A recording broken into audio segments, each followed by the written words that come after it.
दो प्रकार के चरित्र हैं उनके, माधुर्य संबंधित और ऐश्वर्य संबंधित। एक ऐसा चरित्र है जिसके करने लायक कोई नहीं है, और एक ऐसा चरित्र है जिसके जो किसी के करने लायक नहीं है।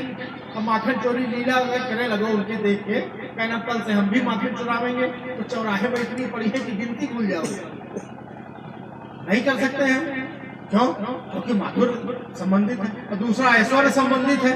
ऐसा ऐसा काम दिखाई दिया लीला में, और कनिष्ठा उंगली पे पूरा पर्वत उठाए हैं, और एक अटैची के लिए कुली ढूंढ रहे हैं। तुम कहाँ कृष्ण का पालन करेंगे, कैसे करोगे? वो काली नाग का मर्दन कर दिया उन्होंने। बकासुर अघासुर सब एक से एक तो दानव मार रहे हैं, बाल काल में मार रहे हैं, लीला में कर रहे हैं, और तुम छिपली देखो पैजामा तर, कैसे कर पाएंगे? नहीं हो सकता। इसलिए भगवान राम का चरित्र है। वो कहते हैं जो मैं करता हूँ, जो कहता हूँ वो करो, चाहे करते हम क्या है, वही मेरा प्रेमी है, वही मेरा प्रियतम।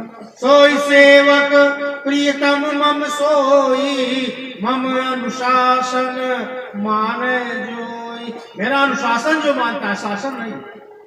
शासन की जबरदस्ती वो कर भी नहीं रहे, बाकी कर सकते हैं। एक भूम सप्त सागर मेखला, एक भूप रघुपति कौशला, 7 समुद्रों की एक भूमियों के एकमात्र सम्राट भगवान हुए।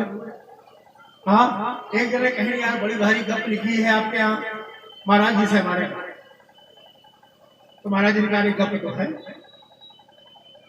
तो उन्होंने कहा ये कौन बात भाई? महाराज जी के मित्र रहे, जो हम कहते हैं वही आप भी कहते हैं। तो महाराज जी ने कहा तुम सही बात कहते हो, इसलिए तुम कहते हैं, अगर बात तुम्हारी गड़बड़ होती तो तोड़ देते। तो उन्होंने कहा गप है, कहा गप तो है। कहें तो गप है तो फिर काहे कहते हैं? कहें गप का माने जाना था कुछ। गप माने क्या? जहाँ बहुत गहराई होती है वहां गप होता है, जहाँ पानी कम है वहां छपा छप है। तो बाकी जितना है सनातन धर्म के अलावा सब छपा छपा थोड़ा, कब शुरू हुआ कब खत्म हुई ये सबका लिखा। सनातन धर्म का इतिहास बताए गए, कब शुरू हुआ था कब खत्म होगा। गप है कि नहीं? तो गप कैसे होते हैं? विश्वास करने में बड़ा समझना पड़ता है। बस विश्वास उसी को होता है, समझता उसी वही है जिसको अनुभव में प्राप्त हो।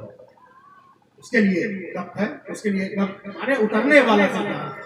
जिन खोजा तिन पाइया, गहरे पानी पे मैं पौड़ी खोजन गई, रही किनारे बैठ। तो किनारे बैठने से काम थोड़ा चलेगा। रामचरित मानस माने तालाब में उतरना चाहते हो तो गप हुई जाओ, माने रहो। अपना भौतिक घर छोड़ दिया, अब रामायण में रहता हूँ।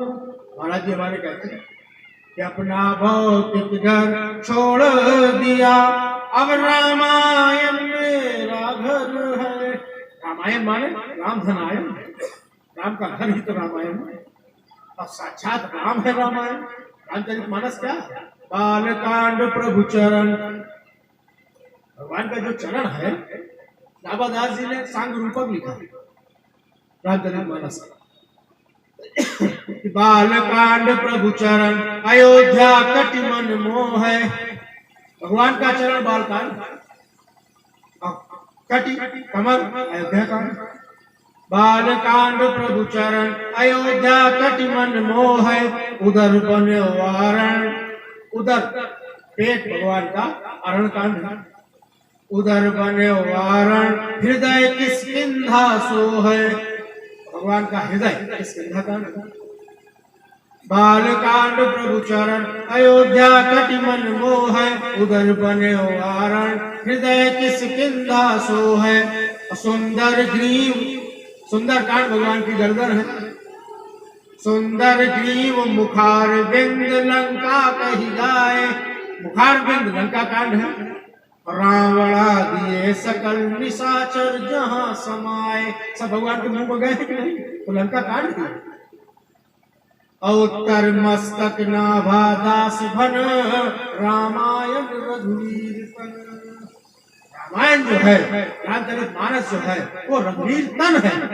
माने साक्षात भगवान श्री सीताराम राघवेंद्र सरकार का वांगमय स्वरूप है, उन्हीं का मानवीकृत पर्सनिफिकेशन है। तब वही इसी राम में रहना ही रामायण में रहना है। तो रामायण अगर हम चाहते हैं, रामचरितमानस मानते हैं, तो उसमें रहने की कोशिश करनी चाहिए। एक साहब से महाराज जी ने कहा कि नहीं महाराज जी हम तो रहते हैं रामायण में। तो महाराज जी ने कहा कहाँ रहा था? लंका कांड में रही थी। रोजे आए दिन लड़ाई झगड़ा बहस मुबाइसा लंका कांड है।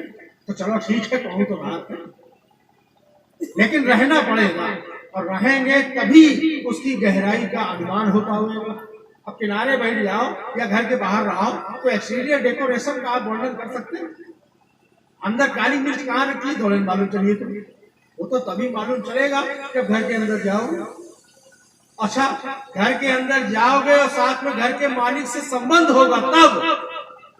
घर के अंदर भी अगर जाने को मिल जाए, कोई शोर सिफारिश से किसी के साथे चले गए तो, लेकिन जब तक उससे संबंध नहीं होगा तब तक बैठने को नहीं मिलेगा, तब तक कुछ खाने पीने को नहीं मिलेगा, तब तक वहां का आनंद प्राप्त नहीं होगा।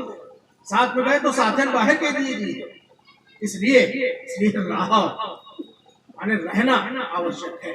श्री महाराज जी ने हमारे पूरा ग्रंथ पद लिखा है कि रामायण में रहना चाहे वो आए मेरे साथ सुजन।